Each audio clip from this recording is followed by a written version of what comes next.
Estão me ouvindo bem, por favor? Podem me dar um feedback?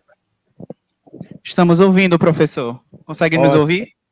Sim, muito bem. Muito obrigado pelo gentil convite. Em nome da professora Maria Simas, colega de área da psicofísica por quase 4 décadas, quero parabenizar a todos vocês pelo excelente simpósio,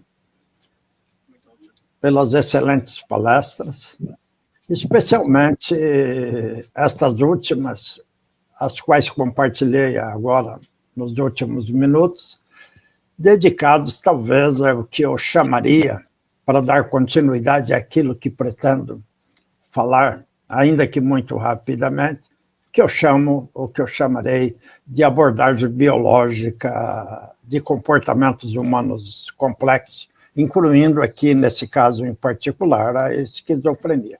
Então, parabenizo a Maria Simas, Maria Lúcia, pela dedicação, pelo brilhante simpósio, e espero que possamos aprender muito, como sempre, ouvindo e compartilhando as palestras. O meu nome é José Aparecido,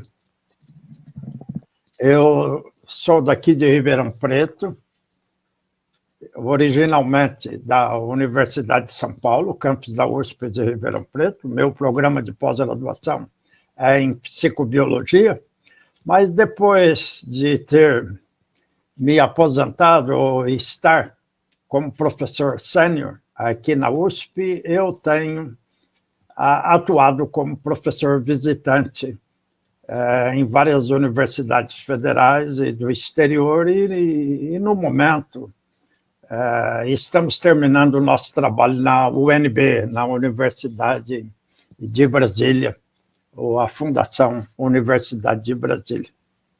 A minha temática de hoje, eu diria que é, de certa forma, embora focando um outro lado, que daqui a pouco eu vou tentar deixar claro nesses 20 minutos, espero, as abordagens biológicas dos comportamentos humanos complexos.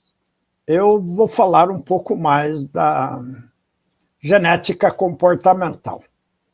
Para isso, eu não vou usar nenhum PowerPoint, eu tenho centenas, e percebi, como disse a garota que me antecedeu, tem tantos PowerPoint ou slides que às vezes fica difícil até para o palestrante, que certamente conhece muito cada um deles, cada um dos slides, das transparências, decidir quais são os mais importantes, ou que vá de encontro aos interesses daquela audiência naquele momento.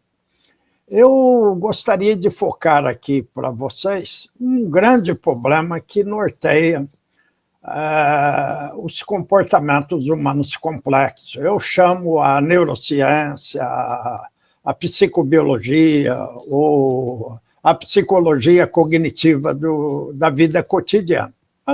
Vamos colocar a neurociência da vida cotidiana, ou a genética da vida cotidiana. Qual é o papel da genética e qual é o papel do ambiente na determinação dos comportamentos humanos complexos? Daqui para frente, quando eu falar comportamentos humanos complexos, guardadas as diferenças que existem entre cada um dos construtos aqui encaixados, vocês vão entender esquizofrenia. Depois, vocês poderão refletir sobre. Vocês sabem que, ao longo da história, especialmente da psicologia, nas outras áreas também, psiquiatria, agora neurociência cognitiva, afetiva, comportamental, vocês nomeiam a área. Vocês sabem que nós sempre trouxemos para a nossa mesa de discussão um grande dilema. Qual é o papel da genética? Qual é o papel da criação na determinação desses comportamentos humanos complexos? Vamos pensar numa área sobre a qual eu tenho dedicado uma grande parcela da minha vida, como um homem de medida, como um homem de percepção, que é a inteligência humana. Por exemplo, façam o questionamento. Nós nascemos inteligentes ou aprendemos a ser inteligentes? Ou poderíamos colocar, como alguns, às vezes, colocam muito genericamente, qual o papel das influências genéticas, quais são, ou qual o papel das influências ambientais na determinação da inteligência. Do mesmo modo, nós podemos colocar para as condições clínicas.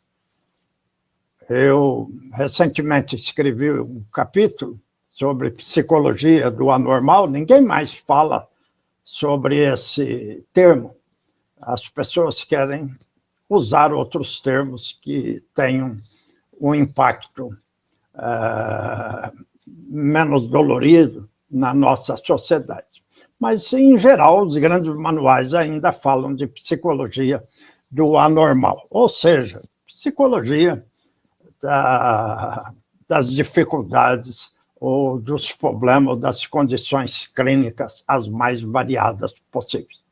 No passado mais remoto, nós dizíamos sempre há a possibilidade de ter o efeito da genética, o efeito do ambiente. Mas agora vocês sabem que nós podemos determinar qual é o peso, qual é a ponderação, qual é o grau de variabilidade, daqui a pouco eu darei detalhes sobre isso, de cada um desses fatores, devido a um campo de estudos aliado ao outro, que é a genética comportamental, a genética multivariada. Colocado isso, eu vou trazer a atenção de vocês, provavelmente todos acompanharam, e eu acredito que alguns dos colegas que me antecederam falaram,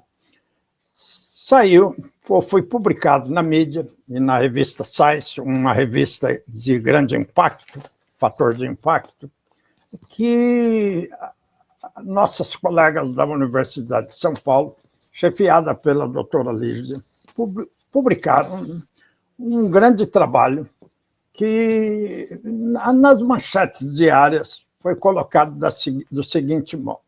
Maior análise de DNA já feita mostra que quase todos os brasileiros são miscigenados. Então, o que eu estou colocando, isso não para detalhar, nem é a minha área do saber, não sou capaz de fazer isso, mas é uma área que eu tenho acompanhado. Qual é o papel, então, dos nossos genes na determinação dos comportamentos humanos complexos? No caso em particular, nós vamos falar daqui a pouco da esquizofrenia. Então, temos hoje ferramentas ou estudos bem completos sobre o papel das influências genéticas na determinação de comportamento humano complexo. A origem desse estudo vem de dois grandes campos. Primeiro, a genética, que nós falamos comportamental, ou a genética variada. Segundo, a genética molecular, no qual se enquadra o estudo da professora Lígia e outros colegas, que têm vasculhado o genoma humano e também alguns têm buscado qual gene ou quais genes. É muito importante que isso fique claro para todos vocês, porque a gente sempre pensa num único gene. Raramente, e eu gosto de frisar isso de alto e bom som, um comportamento humano complexo é determinado por um único gene. São sempre determinados por múltiplos genes, poligênicos. Então, essa mensagem é muito importante. Nós estamos numa busca incessante por determinar, ou buscar, ou entender melhor quais seriam os genes, ou quais seriam o conjunto de genes, e como esses genes interagem com fatores ambientais múltiplos. Vocês nomeiam, é impossível nomear quais são os fatores ambientais que possam contribuir para o desenvolvimento de uma condição clínica qualquer, ou uma emoção qualquer, ou um comportamento humano complexo, como a inteligência, a criatividade, a liderança, a autoestima, a empatia. Vocês nomeiam. É difícil para mim, em 20 minutos, apontar todos os comportamentos humanos complexos, ou os construtos psicológicos que nós, psicobiólogos, psicólogos, neurocientistas cognitivos, estudamos. Então, fica aqui essa primeira ideia de que os comportamentos humanos complexos são determinados por múltiplos fatores. Há aqueles ambientais, há aqueles genéticos. E muitos de nós, pesquisadores, buscamos entender ou ponderar qual deles tem um maior efeito, por exemplo, na inteligência, na criatividade. Nós sabemos muito sobre isso. É melhor encerrar essa primeira mensagem com uma frase mais de efeito. Qualquer condição clínica, qualquer comportamento humano complexo, como eu brinco, vocês nomeiam, sofre influência tanto da genética quanto do ambiente. É como a vela e a chama, nunca juntos, mas também nunca separados. Quando nós falamos das influências genéticas, é muito importante nós determinarmos dois grandes conceitos fundamentais. Primeiro, eu acho que alguns colegas falaram isso antes. É o que nós chamamos de hereditariedade. O segundo é o que nós chamamos de herdabilidade. Eu tenho visto, inclusive em palestras especializadas, as pessoas, ou aqueles que escrevem sobre, principalmente a mídia, misturarem e entenderem que os dois construtos são idênticos, os dois conceitos, termos técnicos são idênticos. Não são. Hereditariedade. Se vocês olham para mim, eu tenho 2 olhos, tenho 2 ouvidos, tenho um nariz com 2 narinas, tenho uma boca, tenho uma cabeça, tenho 10 dedos nos membros superiores, 10 dedos nos membros inferiores, 2 pernas, 2 braços. São características físicas hereditárias. São determinadas por um gene particular. Quando ocorre alguma, eu vou chamar mutação ou aberração, nesse caso, né, cromosômica, às vezes nascemos com um dedo a mais, é raro. Às vezes as crianças siamesas, aqui em Ribeirão Preto tem um neurocirurgião, o Dr. Hélio Machado, que é especialista em separar crianças siamesas. Usualmente, nós temos as características hereditárias que são geneticamente determinadas. É um gene, uma característica. Tem algumas condições clínicas, por exemplo, a fenilcetonúria, que é um gene, uma desordem. Há outras, mas essa está mais ligada com a inteligência, é onde eu conheço mais. O outro termo técnico muito importante para entender essa área é o que nós chamamos de herdabilidade.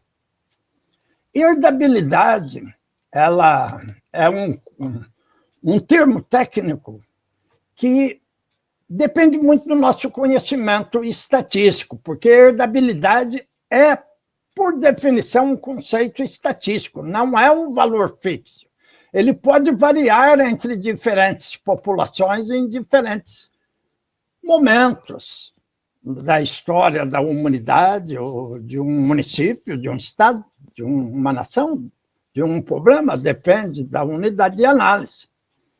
A herdabilidade alta não significa que os genes são os únicos fatores que determinam o relevante, mas sim que a variabilidade genética é um fator significativo. Eu poderia ficar aqui definindo, por muito tempo, o construto ou termo que nós chamamos de herdabilidade. O importante é vocês entenderem que a herdabilidade é a variação estatística, em termos de variabilidade, de um traço, e nós falamos que a esquizofrenia, o autismo, saiu publicado faz poucos minutos, dados do censo 2022, mostrando a incidência do autismo, do TEA, o transtorno de espectro autista, que é um contínuo, agora tem a ideia de contínuo, de score poligênico, que poucos entendem com muita clareza.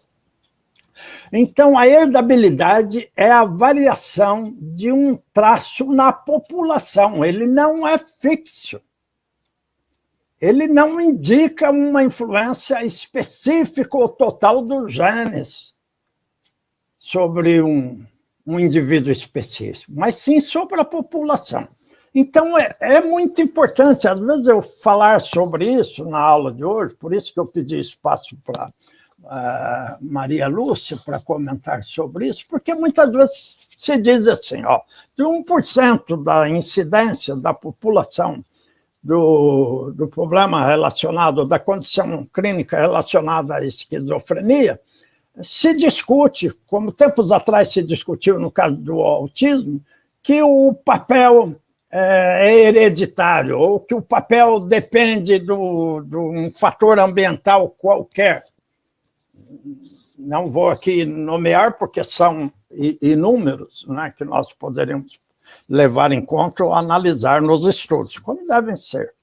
O importante é ter essa ideia que precisamos diferenciar o que chamamos de hereditariedade e o que se chamamos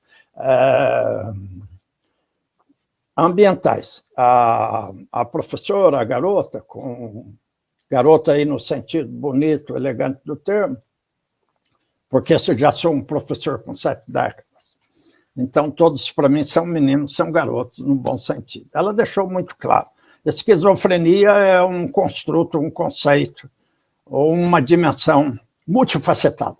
Ela foi muito clara em colocar isso. O problema é que nós queremos vasculhar qual é o peso da influência que nós chamamos genética e qual é a influência que nós chamamos ambiental ou ambientais. E é possível fazer isso. Então, o primeiro ponto, quando nós discutimos influência genética, é importante detalhar o que nós chamamos hereditários, para não ficar como jornalistas, mesmo pessoas que trabalham em psicologia e outras áreas afins, falam, é hereditário, não é? Ou é ambientalmente determinado, como da velha escola né, behaviorista, onde se atribuía que tudo era provido pelo ambiente, que nós éramos tábula rasa, como eu aprendi no início da minha formação em psicologia. Hoje já conhecemos muito de genética e podemos dizer que isso não é verdade. Mas quando nós falamos das influências genéticas, nós temos que falar qual é o papel do ambiente. Também em relação ao ambiente, aqueles que estudam genética comportamental sabem muito bem, nós precisamos distinguir 2 tipos de ambiente. Olha que coisa curiosa. O primeiro é o ambiente compartilhado. É um ambiente que é igual para todo mundo. Provavelmente muitos de vocês aí no belo Pernambuco, no belo Recife, torcem para o meu Corinthians. Tem o Náutico, tem o Sport. Ok, mas vamos ver. Eu sou corintiano. Se nós tivéssemos tido filhos gêmeos, nós íamos procurar dar a mesma camisa do Corinthians, o mesmo livro, os mesmos professores, tudo que fosse igual possível, para que nós pudéssemos conceber a ideia, ou desenvolver a ideia de que, dando tudo igual, eles poderiam se desenvolver igualmente.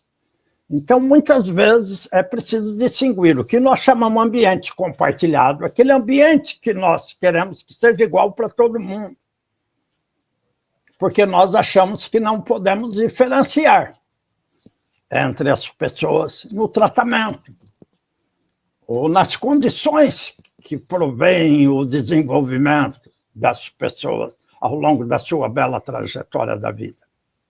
O outro ambiente é o ambiente não compartilhado. É o ambiente que é o específico para cada um. Mesmo gêmeos que são monozigóticos, concebidos de um mesmo óvulo, esse desenvolvimento não compartilhado poderá afetá-los diferencialmente. Então, eu quero deixar como segunda e terceira mensagem. A segunda é: as influências genéticas precisamos distinguir dois termos técnicos, hereditariedade e herdabilidade. Herdabilidade é a variação de um traço na população. Volto a essa dimensão. Veja a altura das pessoas. Olhem os seus colegas ao redor. Todos nós temos altura diferente. Algumas pessoas são mais altas, outras são mais baixas, a maioria fica numa média. Segue uma distribuição normal. Vocês podem perceber que esse grau da altura varia na população. Nós também podemos conceber que uma condição clínica ou um score poligênico pode variar na população. Por exemplo, a inteligência, o QI, a criatividade, a felicidade.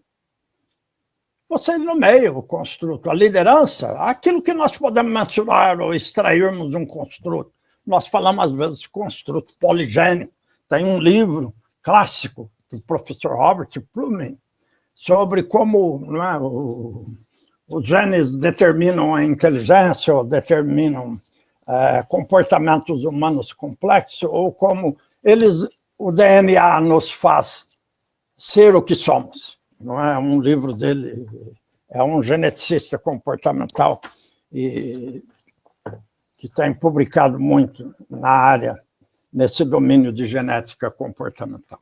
Então, dando continuidade, a terceira mensagem é que vocês saibam também que o ambiente tem duas dimensões, ou dois termos técnicos também. Às vezes eu falo construto, que é o ambiente compartilhado e o ambiente não compartilhado. Depois tem as influências genéticas. Nós podemos checar o papel ou o peso, a ponderação, a porcentagem da variância de cada um desses componentes, em adição às influências genéticas, na determinação de diferentes comportamentos humanos complexos. No caso aqui da nossa palestra, daqui a pouco eu vou mostrar a esquizofrenia. Mas pense na inteligência, pense na criatividade, a liderança. Como eu, às vezes, exagero dizendo, nomeia o comportamento humano complexo que vocês queiram, nomeia a condição clínica. Vocês sempre vão ler que se fala que é multifacetado, a incidência, a proporção da frequência, a incidência, agora a proporção de criança com transtorno TEA, de autismo na população, eu fiquei assustado. Alguns dizem que provavelmente porque agora nós fazemos melhores diagnósticos, né? Nós temos ferramentas melhores para analisar o problema. Tudo bem, mas mesmo que isso tenha melhorado, alguns de vocês destacaram, nós ainda não estamos preparados para lidar muito bem com todos os tipos de transtornos que nós encontramos. E precisamos conhecer sobre genética do comportamento, sobre neurociência, como os colegas me antecederam, para estarmos melhor preparados para trabalhar com esses comportamentos humanos complexos. Continuando a ideia. Veja, como nós sabemos muito acerca do tipo de influência genética e do tipo de ambiente, e daqui a pouco eu vou sumariar, falando uma tabela acerca da herdabilidade. Como nós conhecemos? Quais são as ferramentas dos métodos? Um método como esse da professora Lígia, é genética, baseado na metodologia, as ferramentas utilizadas dentro do campo de genética molecular. Né? Temos estudos lindos, maravilhosos, em poucas palavras. Temos conhecido, ou temos um conhecimento muito mais sólido sobre o DNA de diferentes comportamentos, diferentes condições clínicas, e cada vez estamos avançando mais, por razões variadas. Busca de medicações ou medicamentos, tratamentos personalizados. Nós precisamos conhecer para melhor considerar ou para uma abordagem compreensiva de qualquer comportamento ou qualquer condição clínica, qualquer transtorno que nós usualmente estudamos, conhecemos. Da onde nós vasculhamos? Através da genética molecular, mas também do que nós chamamos de genética multivariada. Vamos decompor aqui. Vocês ouviram eu falar muito rapidamente dos gêmeos monozigóticos. Veja, são os experimentos, é uma técnica, uma ferramenta antiga, desenvolvida originalmente por Francis Galton, que era primo e irmão do Darwin. Talvez tenha sido um dos homens mais inteligentes que eu já tenha lido na história da ciência. Então, ele criou muitas coisas, e entre essas coisas que ele criou são os experimentos que nós chamamos biológicos. Por exemplo, estudar os gêmeos monozigóticos ou gêmeos dizigóticos. Veja, os gêmeos biológicos monozigóticos. Nós podemos acompanhar o desenvolvimento de um dado comportamento, a esquizofrenia, a inteligência,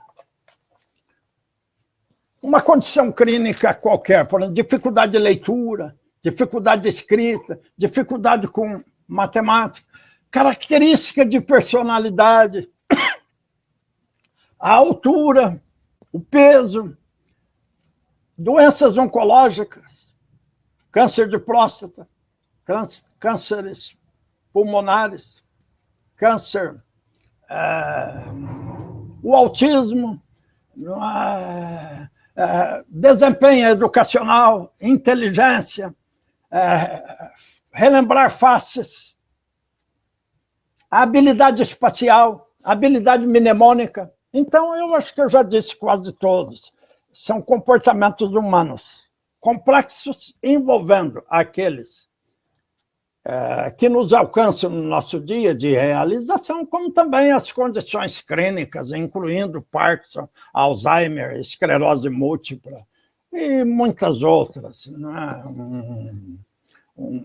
Condição clínica, eu falo, uma psicose, a esquizofrenia,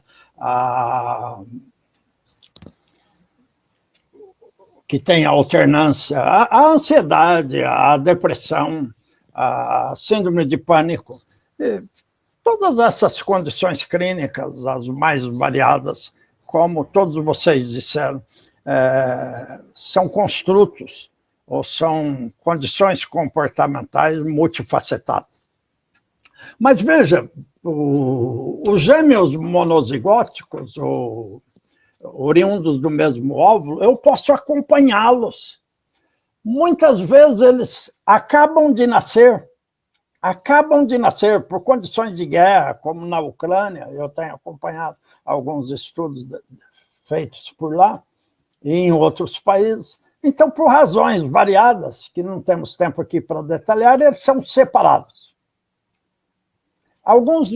Um dos pares dos gêmeos são criados por famílias muito afluentes, ricas, outros são criados por pais mais pobres, alguns são criados em outros países, e eles nunca encontraram os pais biológicos. Mas os pesquisadores cuidadosamente analisam seu desenvolvimento cognitivo, seus traços de personalidade, os comportamentos afetivos, incluindo as desordens, incluindo a esquizofrenia, e muitos outros, até expectativa de vida, longevidade e assim por diante, ansiedade, depressão, doenças cardiovasculares. Então, fazem ao longo de toda a sua trajetória de vida, fazendo estudos que nós chamamos longitudinais ou transversais. Não tenho muito tempo aqui para detalhar para vocês, mas Peguem essa ideia, que seria a nossa quarta mensagem. Então, nós podemos acompanhar e comparar depois o resultado, do desempenho, do score, sempre mensurando alguma coisa. Com os pais biológicos, que eles nunca viram na vida, e com os pais adotivos, com os quais eles viveram uma boa parcela da sua vida. Agora, pensem nos gêmeos, ou irmãos, que nós chamamos adotados, que são separados, não é? Mas não nasceram do mesmo óvulo, ou aqueles bivitelinos, nasceram na sequência, não nasceram do mesmo óvulo, a partir de 2 óvulos. Nós podemos fazer todas as combinações possíveis. Há estudos mostrando que o peso da genética tem um grande peso, tem uma grande ponderação. Quanto maior for o grau de parentesco, maior o grau de herdabilidade. Quanto maior o grau de parentesco, maior o grau de herdabilidade genética. Então, nós sabemos, a partir dos estudos baseados em genética comportamental, que uma grande parcela de comportamentos, se não todos os comportamentos humanos complexos, sofrem influências genéticas de alguma forma. E sabemos o peso, sabemos a extensão, sabemos o grau, que varia de 0 a 100%, não é? Que podemos definir isso de forma estatística, como eu disse. O outro lado desse tipo de experimento são os experimentos sociais. Por exemplo, irmãos ditos normais, não é? Eu e meus 2 irmãos, suponha que nós tivéssemos, por uma razão ou outra, sido criados por pais totalmente diferentes, que não fossem os nossos pais biológicos. Então, nós podemos fazer, e tem sido feito, centenas de estudos em diferentes países, em diferentes culturas, e ao longo de toda uma trajetória da vida, por isso que eu falei estudos longitudinais, fazendo um acompanhamento, focando tanto o grau de variabilidade quanto o grau de estabilidade daquele fenômeno, daquele construto que temos interesse. Para chegar um pouquinho ao fim do tempo aqui que a Maria está me permitindo. Eu poderia fazer um pequeno experimento aqui com vocês e perguntando assim, por exemplo, como nesse estudo aqui que eu tenho uma grande tabela. Se eu perguntasse para vocês qual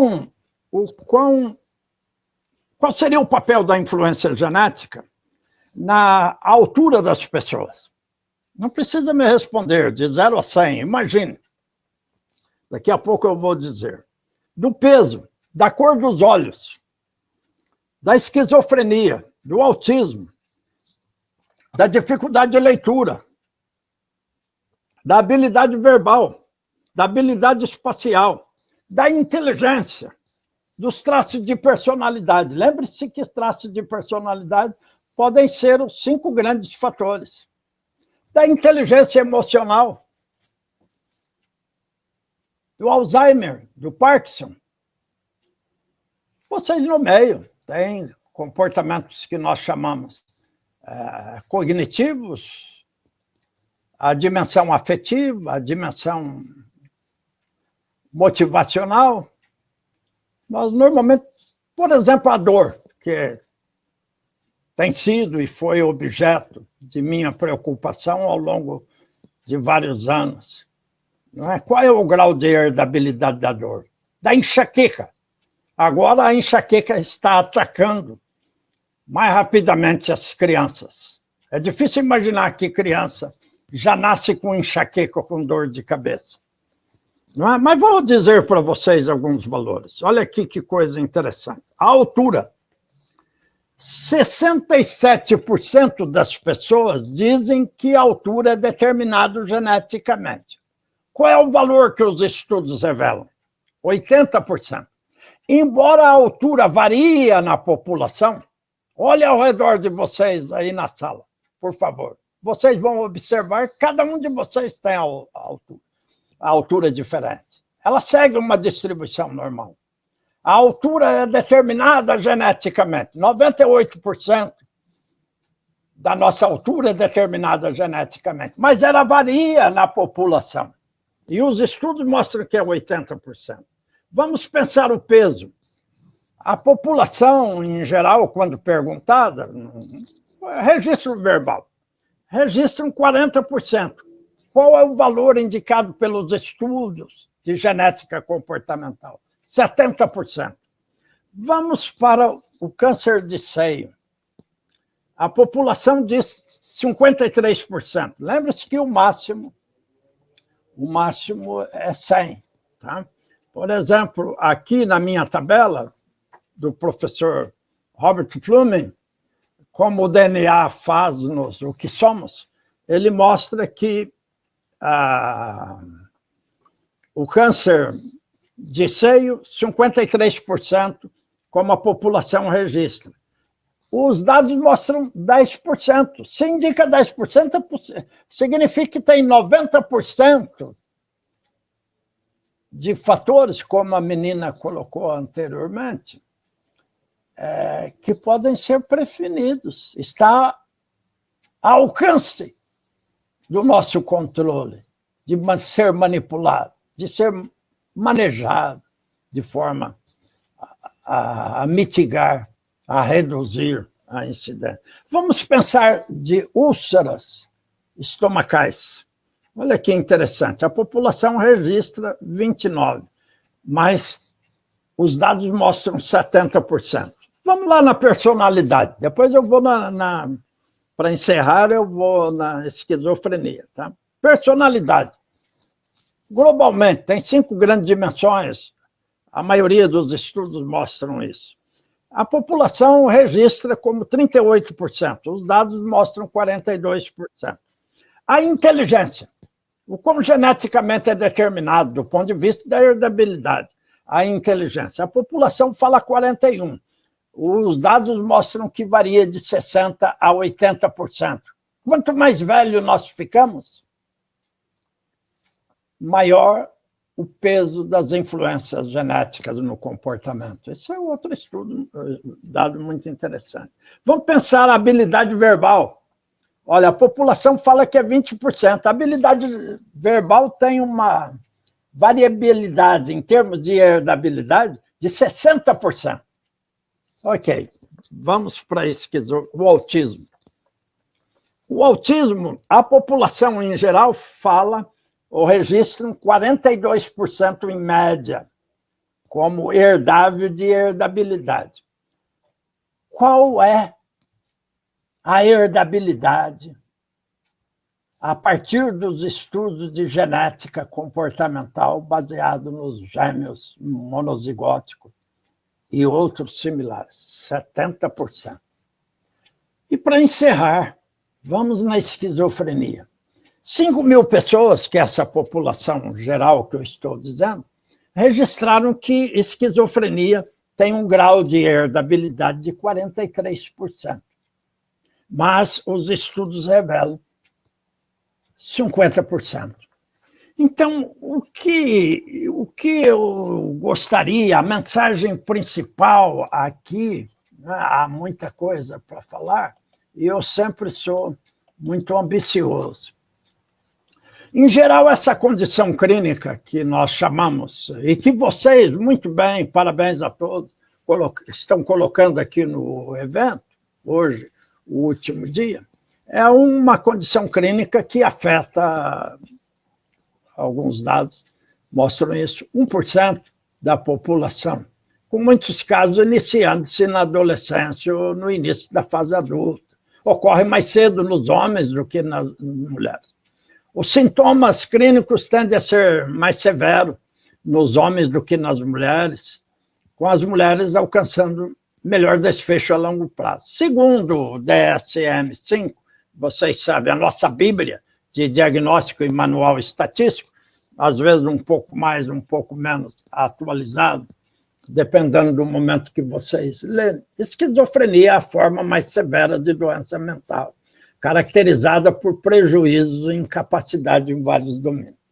Eu tenho um interesse maior por essas condições clínicas variadas, porque eu tenho interesse numa área que se chama-se medicina cognitiva, que focaliza especificamente a epidemiologia cognitiva, é como essas condições clínicas perturbam o poder de resolução da inteligência ou de resolução de problemas, que muitas vezes nós falamos de disfunção cognitiva. Então, eu tenho muito interesse nos últimos anos,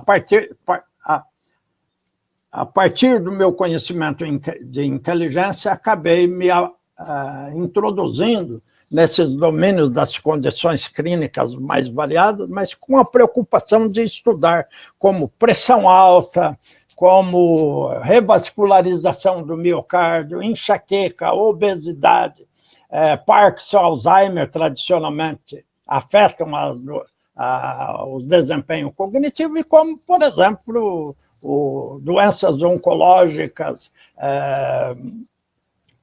pós-cirurgia, ansiedade, depressão, vocês nomeiam, incluindo esquizofrenia, afetam o desempenho cognitivo.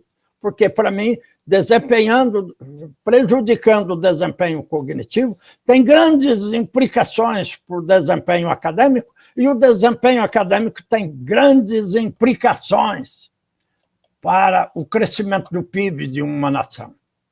E como os estudos têm mostrado que condições clínicas, como esquizofrenia e muitas outras, e desempenho cognitivo, de habilidade de leitura, escrita, matemática, ciência, bem como inteligência, criatividade, são afetadas por variadas condições desse tipo, e como elas não são, vamos dizer, sem exagero, e graças que assim seja,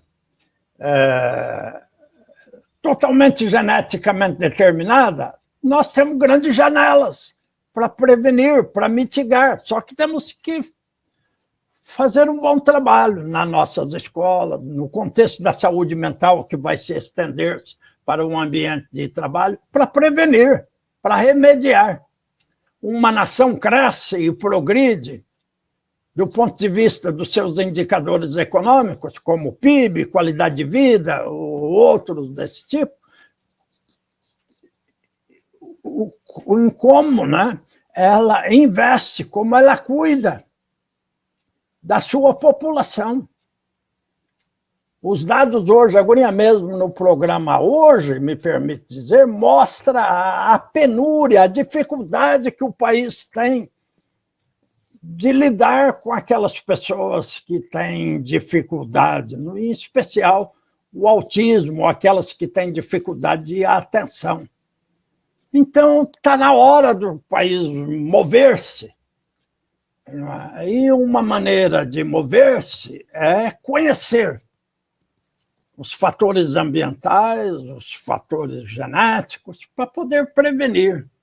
E prevenindo, nós podemos trazer melhor qualidade de vida, melhor desempenho educacional, habilidade, escrita, leitura, ciência, matemática, e crescimento do PIB, que é o indicador que o governo conhece mais intimamente e que traduz tudo o que fazemos no nosso PIB.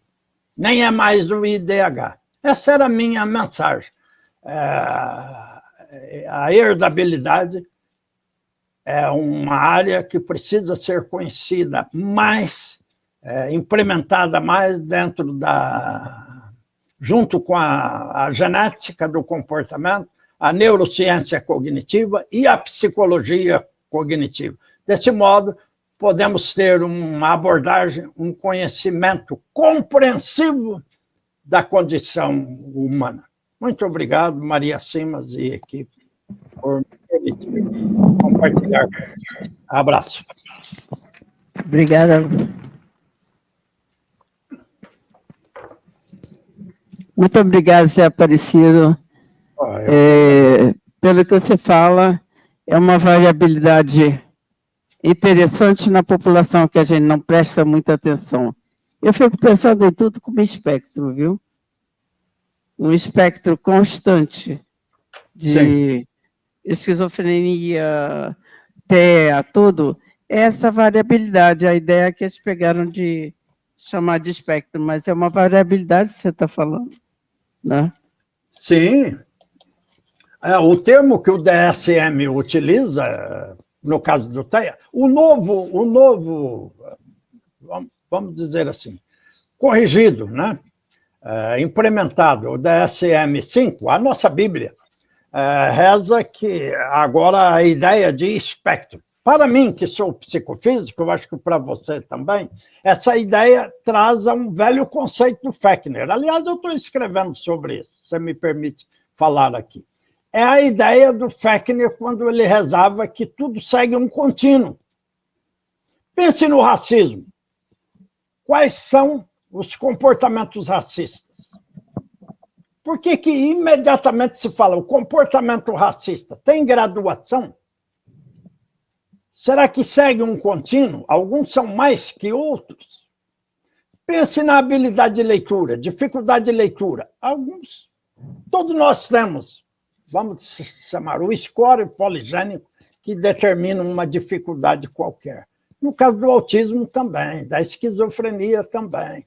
Por isso que, às vezes, a gente fala grosseiramente, até de forma pejorativa, eu mesmo não gosto de usar essa frase, que todos nós de loucos temos um pouco. Não falamos assim, mais ou menos? Aqui no interior paulista a gente fala isso. Mas é pejorativo, isso significa, de forma geneticamente, é que sempre tem um gene. Alguns manifestam por razões que não temos tempo aqui de detalhar, com interações ativa, passiva com o ambiente, porque o mais importante, Maria, é essa ideia de que todos os comportamentos humanos complexos seguem esse contínuo, podem ser representados num espectro, não é? Que vai do menos, ou numa curva normal, é melhor dizer, né? Em formato de sino. Alguns têm poucos, alguns têm mais.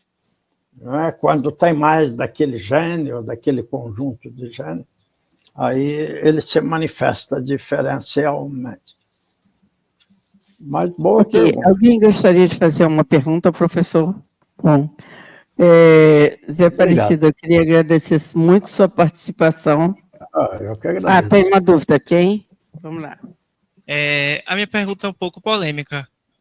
Como é que você enxerga... Está me ouvindo bem? Estou ouvindo bem, por favor. Como é que você enxerga as psicoterapias, que sua teoria é principalmente voltada às raízes dos problemas das psicopatologias serem o ambiente familiar? Por exemplo, lidar o alcoolismo, a sexualidade da pessoa, a personalidade, àquele ambiente familiar que ela viveu, e não os genes e tudo mais, que a gente tem mais evidências hoje, como o senhor bem falou. Excelente pergunta. Por isso que é importante... veja, primeiro ponto, eu acho que eu tenho mais 2 minutos aqui na minha tela. Ao contrário do que todo mundo pensa, quanto mais nós nos aprofundamos... Eu não sou geneticista, hein? Eu quero deixar claro, eu sou um psicólogo interessado em comportamento humano complexo, em neurociência e psicofísica. Quanto mais nós nos estudamos genética do comportamento, mais nós conhecemos das influências ambientais.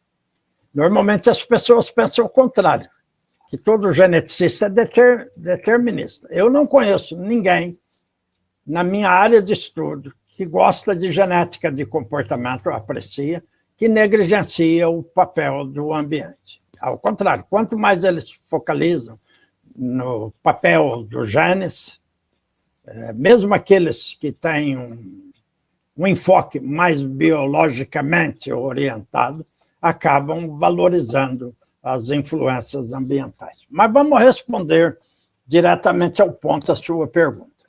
Uma dimensão muito importante é o ambiente compartilhado nos primeiros anos de vida, porque o ambiente compartilhado é fundamental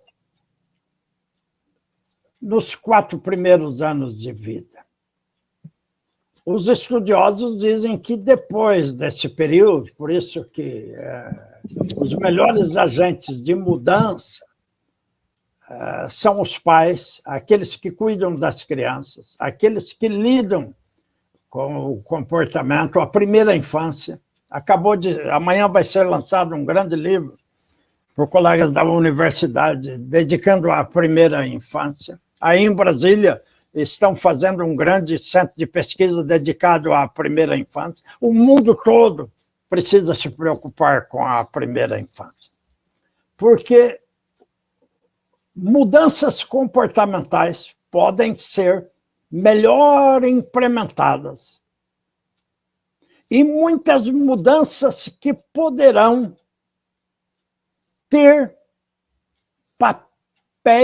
papel significativo na prevenção e mitigação de condições clínicas futuras.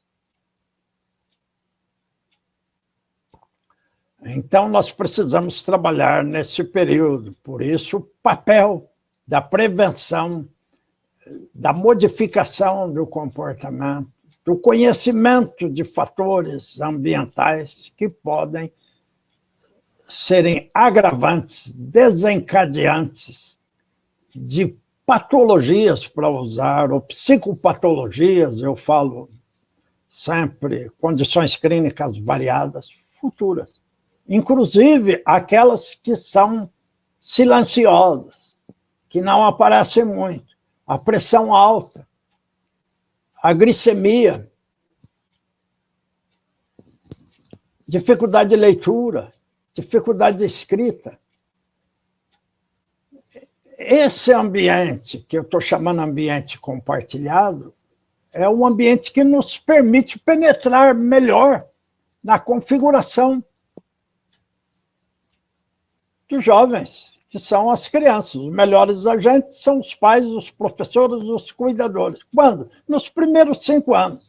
Alguns são mais radicais, dizendo que depois dos 7 anos, mudanças comportamentais significativas vão ficar cada vez mais difíceis.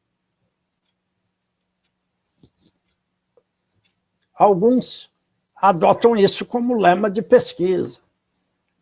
Outros, como muitos de nós psicólogos, preferimos acreditar que ainda é possível trabalhar com psicoterapias, quaisquer que seja a sua orientação, tá? Cognitivo-comportamental, breve, analítica, gestaltiana, lacaniana, modificação de comportamento e psicanálise de qualquer orientação. Eu sempre acho que em condições de um país pobre como o nosso, eu já falei isso para Maria Simas em outro contexto. Como o Brasil é muito pobre, embora muito desigual, uma colega aí da Universidade Federal do Maranhão, a semana retrasada, escreveu um belo artigo na Folha de São Paulo. É muito comum nós falarmos o Nordeste. Eu já falei isso para Maria Simas. Como se o Nordeste fosse um país só, um estado só. São 9 estados. E cada estado tem particularidades muito genuínas e bonitas. Gastronômicas, papéis sociais diferentes, músicas, ok.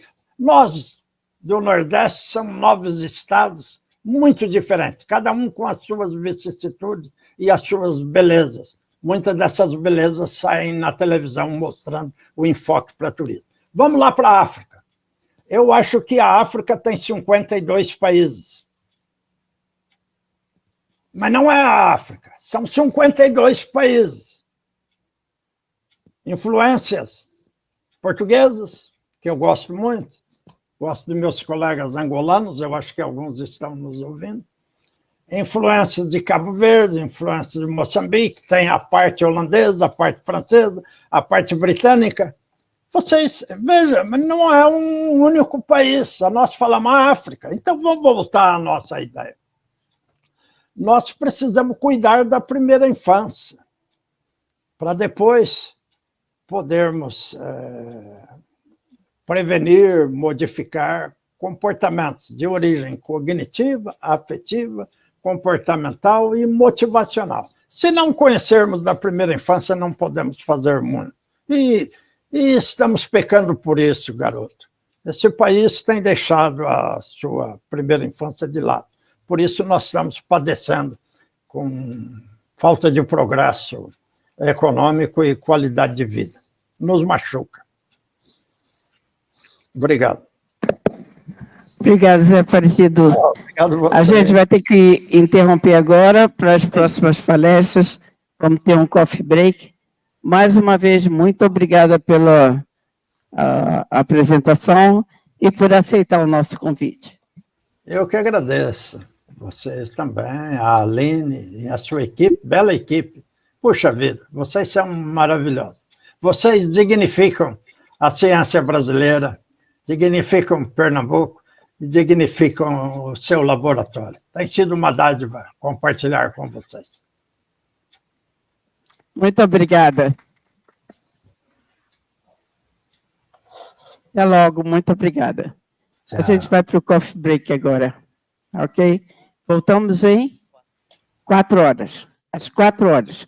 Nós vamos ter uma apresentação condensada de Joselma Mateus e Caterine, que trabalharam juntos no mesmo projeto envolvendo a bateria que a gente faz sensorial.